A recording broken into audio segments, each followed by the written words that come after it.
Когда Дженни, полноватая и застенчивая девушка из пригорода, приняла предложение поработать няней в отдаленной горной деревушке, она не ожидала, что окажется в месте, где время будто остановилось. Ее нанял замкнутый мужчина по имени Эдгар, высокий, с резкими чертами лица и молчаливым взглядом. Местные шептались, что он живет отшельником, не спускаясь в город годами, и что за него никто не решился бы работать. Но Дженни нужны были деньги, и она решилась. Дорога к его дому заняла почти весь день. Дом стоял на краю обрыва, окруженный густыми елями. Когда она вошла, ее встретил холод не только от ветра, но и от самого хозяина. Эдгар молча показал ей комнату и коротко сказал, что она должна слушаться. Первые дни прошли спокойно, но напряжение чувствовалось в каждом взгляде.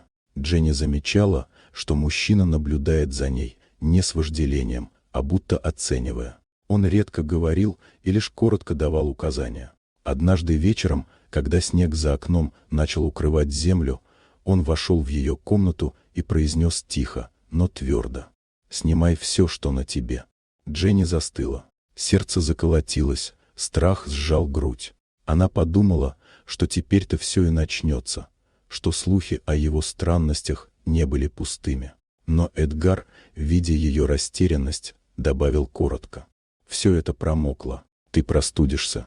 Только тогда она заметила, что после долгой работы на дворе вся ее одежда действительно мокрая, и руки дрожали от холода. Он отвернулся, кинул ей теплое шерстяное одеяло и сказал: «Вон там печь, разожги, согрейся».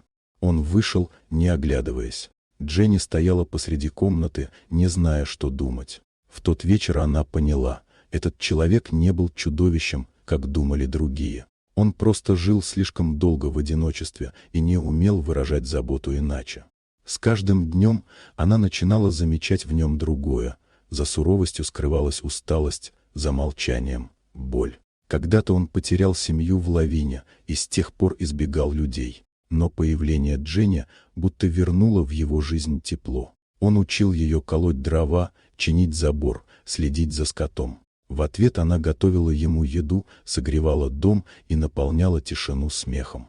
Через месяц между ними появилось то, что не требовало слов — доверие. Эдгар перестал прятать взгляд, а Дженни перестала бояться. И когда однажды он сказал: «Хорошо, что ты осталась», она поняла, что изменила не только свою жизнь, но и его. История о мужчине с горы и девушке, которую он купил на работу, закончилась не страхом, а спасением. Иногда судьба приводит нас туда, где нужно не тело, а душа, чтобы согреть того, кто давно замерз изнутри.